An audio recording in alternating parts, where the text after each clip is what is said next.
শঙ্খধ্বনি আর হরিনাম সংকীর্তনে মুখর রাজধানী।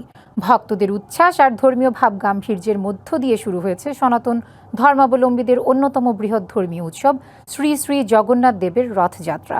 শতাব্দী প্রাচীন এই রথযাত্রা ঘিরে সকাল থেকেই স্বামীবাগ ইস্কন মন্দিরে চলে পূজা, যজ্ঞ ও ধর্মীয় আনুষ্ঠানিকতা। পরে জগন্নাথ, বলরাম ও সুভদ্রাকে সুসজ্জিত রথে নিয়ে বের হয় বর্ণাঢ্য শোভাযাত্রা। রাজধানীর বিভিন্ন সড়ক প্রদক্ষিণ করে রথটি পৌঁছাবে ঢাকেশ্বরী জাতীয় মন্দিরে। ভক্তদের বিশ্বাস, ভক্তিভরে রথ টানলে জীবনে কল্যাণ ও শান্তি আসে। তাই নারী, পুরুষ, শিশু থেকে প্রবীণ সব বয়সী মানুষের স্বতঃস্ফূর্ত অংশগ্রহণে উৎসবটি পরিণত হয় মিলন মেলায়। নিরাপত্তা নিশ্চিতে আইনশৃঙ্খলা বাহিনীর পাশাপাশি কাজ করছেন স্বেচ্ছাসেবকরাও। সবসময় প্রতি বছরই আমি এখানে অ্যাটেন্ড হই, প্লাস জগন্নাথ দেবের রথযাত্রা আনন্দ মতো আর কোনো কিছুই নাই। অনেক ভালো লাগতেছে। পর্যন্ত আইনশৃঙ্খলা আমরা দেখতে পাচ্ছি মোটামুটি আমাদেরকে ভালোই প্রোটেকশন দিচ্ছে। এ নিয়ে বিস্তারিত জানাতে ঢাকা বিশ্ববিদ্যালয় এলাকা থেকে আমাদের সাথে যুক্ত হচ্ছেন সহকর্মী পার্থ সাহা। পার্থ, রথযাত্রার আয়োজন কেমন দেখছেন আর নিরাপত্তা ব্যবস্থা নিয়ে যে শঙ্কা ছিল সেই বিষয়ে আমাদেরকে জানাবেন। পিয়া, নিরাপত্তা ব্যবস্থা নিয়ে সংখ্যা থাকলেও এখন অবধি কিন্তু এমন কোনো অনাকাঙ্ক্ষিত ঘটনা রথযাত্রা কেন্দ্রিক ঘটেনি। আমি যদি একটু দেখানোর চেষ্টা করি, স্বামীবাগ থেকে শুরু করে বিভিন্ন সড়ক প্রদক্ষিণ করে এই মুহূর্তে কিন্তু রথযাত্রার যে র্যালিটি সেটি কিন্তু কেন্দ্রীয় শহীদ মিনার অতিক্রম করছে এবং এই যে পুরো যাত্রাটি, সেই যাত্রা জুড়েই কিন্তু আমরা দেখেছি এই যে রথের সামনে এবং পিছনে আইনশৃঙ্খলা বাহিনীর যে কঠোর অবস্থান এবং কয়েক স্তরের নিরাপত্তা যে বেষ্টনী সেটি কিন্তু আসলে নিশ্চিত করেছে ডিএমপি পুলিশ। এবং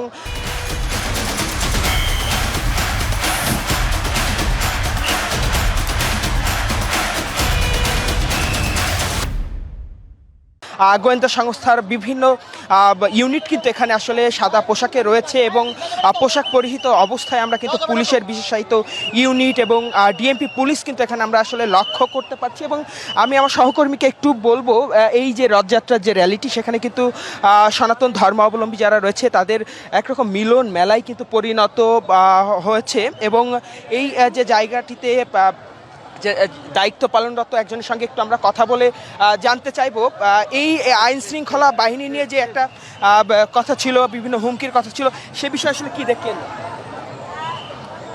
ধন্যবাদ। হয়তো তিনি কথা বলতে আসলে ইচ্ছুক নয়, তবে আমরা শুরু থেকেই যেহেতু রয়েছে স্বামীবাগ থেকে এই কেন্দ্রীয় শহীদ মিনার অবধি, এই পুরো সময়টা জুড়ে আমরা আইনশৃঙ্খলা বাহিনীর যে অবস্থান সেটি কিন্তু একেবারেই খুব ভালো, যেটা বলে সেটাই কিন্তু আসলে দেখছি। সামনে পিছনে সনাতন ধর্মাবলম্বী যারা রয়েছেন, রথের রশি ধরে যারা এগিয়ে যাচ্ছেন, তাদের পুরো যে সিকিউরিটি বা নিয়ন্ত্রণে বা তাদের সাথে যেন কোনো রকম কোনো অনাকাঙ্ক্ষিত ঘটনা না ঘটে সে বিষয়ে কিন্তু আসলে তারা তাদের জায়গা থেকে সর্বোচ্চ চেষ্টা করছেন এবং সামনে পিছনে নজরদারি করেই কিন্তু রথের যে রশি সেটি কিন্তু টেনে নিয়ে আর ঢাকেশ্বরী মন্দিরের উদ্দেশ্যে সনাতন ধর্মাবলম্বী যারা রয়েছে তারা কিন্তু যাচ্ছে। আমি যদি একটু দেখানোর চেষ্টা করি আমার ক্যামেরার সাহায্যে, এই যে রথের যে যাত্রাটি সেই যাত্রাটিতে কিন্তু লাখো মানুষের মিলন মেলায় আসলে পরিণত হয়েছে। আর আইনশৃঙ্খলা বাহিনীর সতর্ক অবস্থানে রয়েছে যে কারণে এখন অবধি কিন্তু কোনো অনাকাঙ্ক্ষিত ঘটনা রথযাত্রা কেন্দ্রিক ঘটেনি।